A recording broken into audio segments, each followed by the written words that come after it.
So the cheapest, most effective bungalow setup that you can get. This is how I like to run my bungalow here.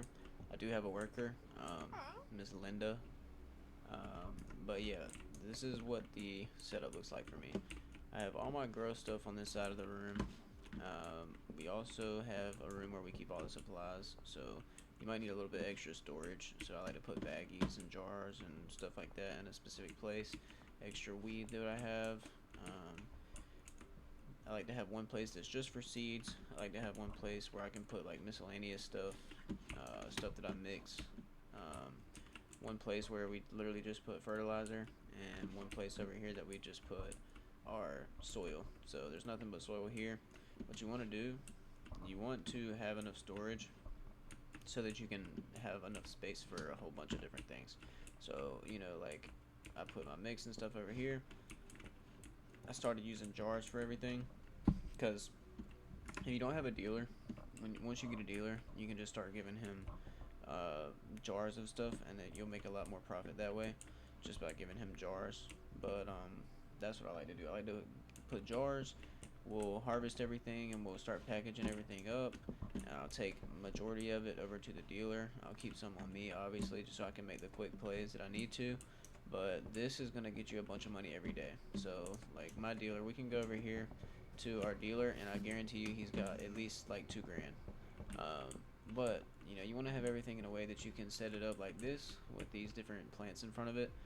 These need water because I literally just got on and I wanted to make a video about this bungalow. But these things right here are pretty effective too. So you can just hit E and activate the sprinkler. There you go.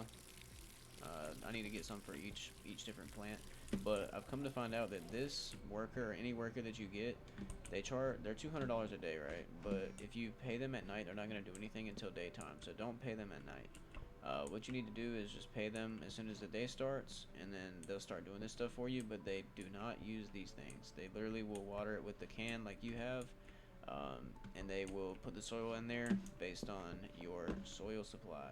So what you can do once you get a worker, you'll go to 9 or where the number 9 on your keyboard. You can go up to your worker, and you can manage what they use. So I have her supplies at the large storage rack. I need to get some more workers for other stuff, but you have to assign your worker a bed. You can assign them a bed. They'll sleep, and then they have this briefcase where you can put $200 in. But yeah, you can get these beds, and obviously, you'll need multiple beds if you're going to be sleeping. But you can also put them at your old unit. So you used to live at the place by above Main or whatever. If you used to live there, you can put nothing but beds in there and then just have workers sleeping in there.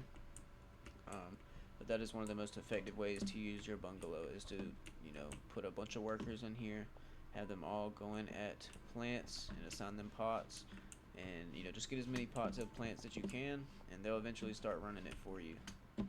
That's the way that you want to have this going. I'm still working on it myself currently, but that is the plan. That is definitely the plan, and we are gonna get into it. But that's the way that you can make a ton of money here with your bungalow, is literally just by putting all your workers to your advantage and having them all do something. That is how you become more efficient. That's how you save money. Spend the money on stuff that you need. Maybe something like something that'll get you from place to place quick, like the golden skateboard. I just made a video on how to get the golden skateboard. But yeah, efficiency is storage and workers. Storage is very, very necessary. You'll notice that you need storage for a whole bunch of different things. So definitely get some storage, and get as many of these grow things as you can. And keep soil. Keep soil. Keep the seeds. You want to keep going to your dealer once you can get to like meet up with him in person. That is ideal. So hopefully you made it that far. If not, you will get there and you'll be able to meet him in person. I usually buy the seeds 10 at a time, so I'll buy 10 of the OG, 10 sour, 10 perp, like 10 of whatever I can get, and put them all on one shelf. And then you can route your worker to go get the seeds, put the seeds in there, and so forth. But that's what you want to do. And the way that you do that, just so in case anybody's wondering, you can actually just go up to your worker and you can say I want to add a different pot. I have 5 pots. If I wanted to assign her this one, I'll just click on it. Now she has 6 pots that she manages, right? So when you're managing the pot, you can go in here and pick which seed you want to put in there. So we're going to put coca seed in there.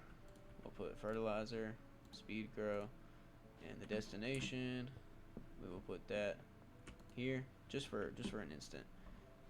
This means that the harvested product will be automatically moved to the destination. So this is the destination that I assigned, but you can do whichever one you want. You can have a storage place literally just for the stuff that they make and have somewhere to put it, so you can literally go up to it, take it, and you might have to package some of it, or you can even have them package it for you, right? So there's infinite ways, but that's how you are more efficient with it. And another thing that you can get that is very helpful too after you do all your grows, you can also grab the trash grabber. This thing is very, very nice. You need the trash grabber, I'm telling you, because these little things on the floor, you can literally just have the trash grabber start picking stuff up, right? And then you can come out here, just hold down the click button, dumps everything, instead of you having to actually, you know, like pick up everything and one at a time. It sucks. But yeah, just putting everything in a way that you can, you know, manage it and run around and have a room in the back here that is literally just for storage. That is how you win. That is how you become more efficient. But that is the easiest, most efficient bungalow setup. Literally just manage your storage wisely, put things where they need to go, have one side of the room where you're nothing but plants. You can also do, you know, some plants in here if you really need to, because the only thing you really need to use in this section is the sink. You can set stuff on here if you need to, but I usually don't. I just use the sink to fill up the water, and while your workers are doing stuff, you can be working on other things. But that is how you can be more efficient with the bungalow and get the most money out of your experience while you are staying at the bungalow. But yeah, that is it for this video. If you guys did enjoy, make sure to leave a like, subscribe, comment down below some other stuff that you want to see and some other tips and tricks you need, and I will do that for you.